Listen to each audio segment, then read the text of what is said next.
Des questions, on en a plein à poser à Bob Garcia. Il a décidé de vous parler des gares insolites de Nouvelle-Aquitaine. Alors, si vous vous intéressez, quand vous achetez un livre sur les gares, souvent en couverture, il en est une. C'est quasiment tout le temps la même. C'est la fameuse gare des Bénédictins de Limoges. Oui, c'est pas un hasard. Hein.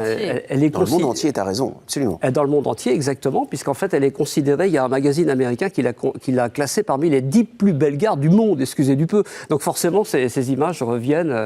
À chaque fois que je vais, petite confidence personnelle qui ne sert à rien, mais je le dis quand même, à chaque fois que j'arrive devant cette gare, je la prends en photo. Et j'ai une collection de photos ahurissante de cette gare. Je comprends.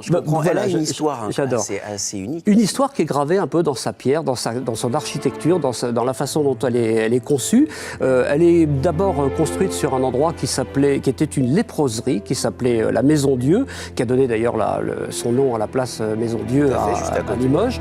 Et cette léproserie jouxtée à un monastère bénédictin est due donc le nom Limoges bénédictin. La première gare, en fait, il y en a eu 3, les gares. La première gare, elle date de 1856, et c'était les chemins de fer Paris-Orléans qui mettaient donc... en bois. Voilà, la gare traditionnelle en bois. Quoi. La première en dur, c'est 2 ans plus tard, et celle qu'on connaît, nous, qui est due à l'architecte Roger Gontier, en fait, elle a été construite entre 1924 et 1929, en 5 ans, et là, c'est un travail absolument colossal qui a demandé 200 ouvriers, 1500 tonnes d'acier, je ne sais même pas si on peut se rendre compte de ce que c'est.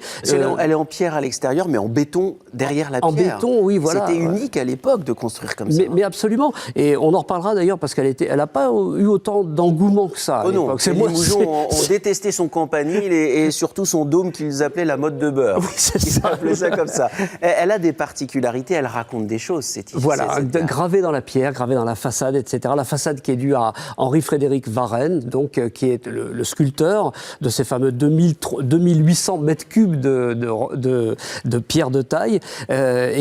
Sur la façade, on voit 2 allégories qui représentent la porcelaine et l'émail, qui sont évidemment les savoir-faire de Limoges. Carrément. On lui doit aussi d'ailleurs à Henri-Frédéric Varenne les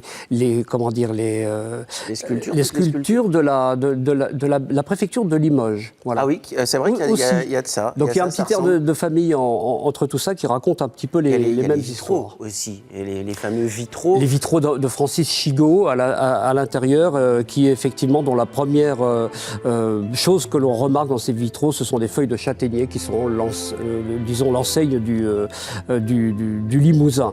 Et ce dôme qui est en cuivre, alors là, on les voit, les fameuses feuilles de châtaignier. Et puis cette coupole absolument incroyable. Voilà, on lève les yeux, on voit cette coupole de 33 mètres de diamètre, là, pareil, avec recouverte de cuivre au-dessus. Et puis ces 4 allégories, le Limousin, la Touraine, la Gascogne et la Bretagne.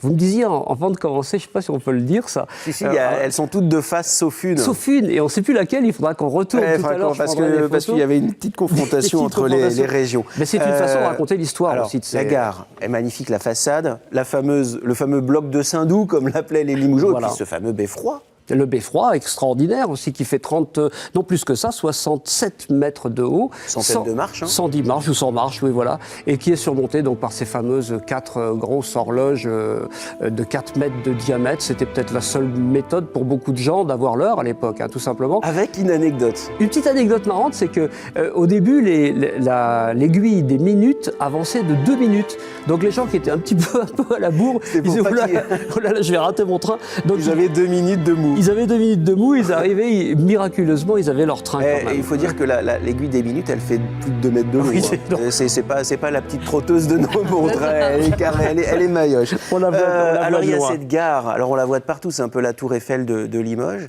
Il faut savoir qu'il y a une particularité. Oui. D'abord, les trains passent sous la gare. Sous la gare, bien sûr.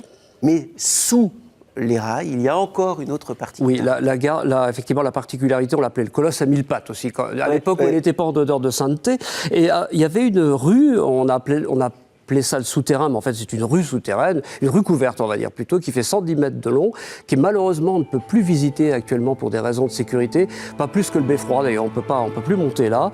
Et ce souterrain ou cette rue couverte là a été utilisée pendant la guerre par la Wehrmacht pour mettre les soldats allemands à l'abri on va dire. Et puis il reste encore d'ailleurs des panneaux et des indications Wehrmacht. Elle allait de la gare à l'avenue Le Carnot tout simplement. C'est absolument incroyable. Moi, j'ai eu la chance de visiter plusieurs fois ce lieu-là. C'est très surprenant, très surprenant. Et puis, il faut savoir que la gare des Bénédictins, et on va terminer là-dessus, a servi pour beaucoup de documentaires, beaucoup de films, beaucoup de publicités avec Audrey Tautou et un fameux parfum avec des pigeons qui s'envolent devant la gare avec une image absolument très très belle. Magnifique. Et puis, ça a inspiré des auteurs. Oui, Terminus, la gare en or, on peut le montrer avec les plus grands auteurs de l'école du polar de Limoges, dont notre ami Franck Linol, mais pas seulement, Joël Nivard, Laurine Lavieille, etc. Et tous ont une histoire à raconter par rapport à cette gare. C'est une source d'inspiration. Voilà, pour la gare de Limoges, première étape, puis il y en aura d'autres sur notre parcours en train, à Bordeaux, à La Rochelle, à Agen.